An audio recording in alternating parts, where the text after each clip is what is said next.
Hello again, fellas. I've just walked out of one of the only English language cinemas in Moscow. I went and saw Tarantino's Once Upon a Time in Hollywood. That's a subject for a different video, perhaps when the dust has died down and I can spoil things. But here we are. There's some sort of memorial to Lenin. I don't know what it's for. I think this is the student district, because the station I took to get here on the metro was called the Studentskaya Stanitsa. Stanция, извини. But yeah, I don't know if it is the student area. It's pretty well off. The roads are being rebuilt. I mean, there's loads of mud everywhere because it's been raining today, and loads of unpaved sidewalks. But just behind me is Moscow City, where all the big oligarchs and bankers live and do their business. But yeah, this must just be sort of more of a high-end corner of town, but it's just named for students. Weird. So let's see if we can get to that place I wanted to show you yesterday. So I just walked through this park a bit further back. You can't see it. I might go back and get a shot of it. It was a bigger fountain with like a bridge over it. It seems, to be sort of the student sector. Lots of young couples and young people and, people walking very fashionable looking dogs.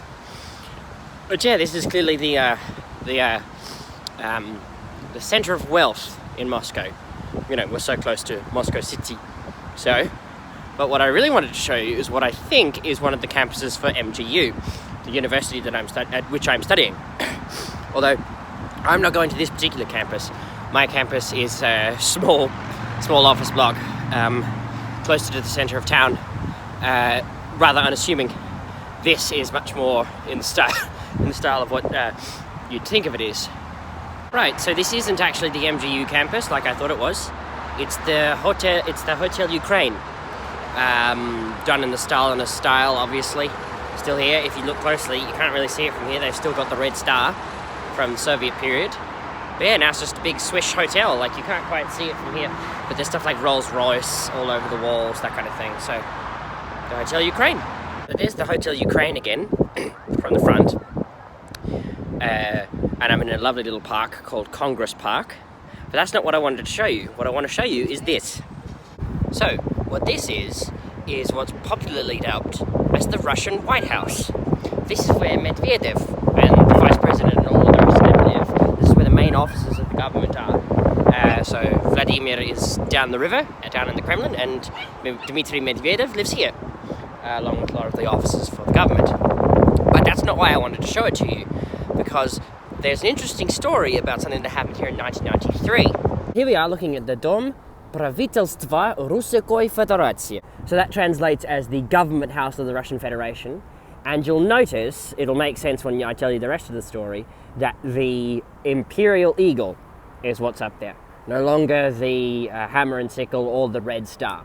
But that'll become important as I tell you the story. Now, you might be wondering why I'm showing you this building. Whatever, it's just another government building. Only weirdos would be into that kind of thing. Well, no, something very interesting happened here after the fall of communism. A story that is not very well known outside of Russia, despite it being a huge event in the course of post-Soviet politics in this country. So essentially what happened was, it's 1993. It's 2 years after the fall of communism. And Yeltsin has been pushing through his economic shock therapy, as it was called, and this has produced huge economic depression in Russia. And this brought him into conflict with the Council of People's Deputies, which was the council of People's Deputies that met under communism. So this is where the Supreme Soviet, as it was called, used to meet from 1981 until the end of the Soviet Union. When it ended on December 25th in 1991. So, anyway, he implements his economic shock therapy. This brings him into conflict with the Council of People's Deputies, where the communists still held quite a lot of sway in 1993. And he says, okay, to cut a long story short, I'm going to disband the Council of People's Deputies, which the Council of People's Deputies quite rightly said was not in his power constitutionally.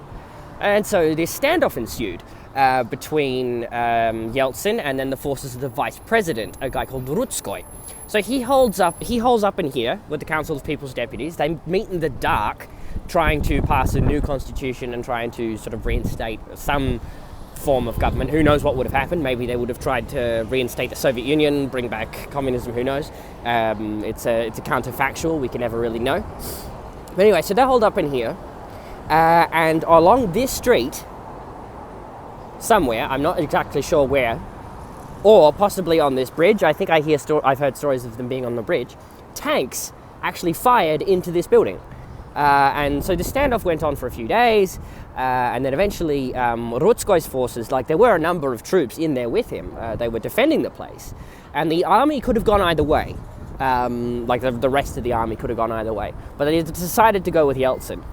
And so they stormed the building, Rutskoy is arrested, and he's sent to prison for a while. He's now back in the Duma, but he's not a figure of any real importance. And yeah, so this was left to sort of sit for a little while, for so long that it became such a landmark on the city that newlyweds would have their pictures taken in front of the burnt out edifice. There'd be great big holes where the tanks had fired into. But now it's the government house of the Russian Federation, so Medvedev and the main officers of the government are in here. So Putin lives down the river in the Kremlin, and Medvedev lives here. And yeah, so it's just an interesting little story, not known outside of Russia really, despite it could have led to, you know, communism disappears for 2 years and then comes roaring back in 1993. It was a huge moment in post-Soviet history in this country. So yeah, that's the Dom Правительства Российской Федерации, or as it's colloquially known, the Russian White House. So yeah, just an interesting little story of a major event in Russian history that could have had worldwide implications, and in many ways it did. Yeltsin was in power until 2000, and then Putin took over. But yeah, just an interesting little story about this place that's not really known outside of Russia. So yeah, that's just what I wanted to show you. So we're out in the front of the Hotel Ukraina at the moment, and I just wanted to sort of contrast the iconography of this building with the iconography of the White House, as we saw. So you've got that tension that's present in modern Russia. We've got the hammer and sickle here, yeah, and then we've got the star and everything. But we've also got things like Rolls-Royce and various Western companies plastered all over the place. You can't see it here, but you know, I'll bring you a bit closer and you can see the sort of opulence of the place. But yeah, it's just we've got the hammer and sickle here, and this red star and all the rest. But then, just across the way, we've got the Imperial Eagle again. So yeah, it's just, you don't notice it unless you look for it, and I'm the kind of person that would look for it. So, but it's emblematic of a tension within Russia, I think. But who knows? I've only been here about a week. Modern Russia. Hammer and sickle right there, and you've got Mercedes-Benz and more cars than people would know what to do with. And then just across the way, Soviet era apartment blocks. Yeah, Russia. There you go.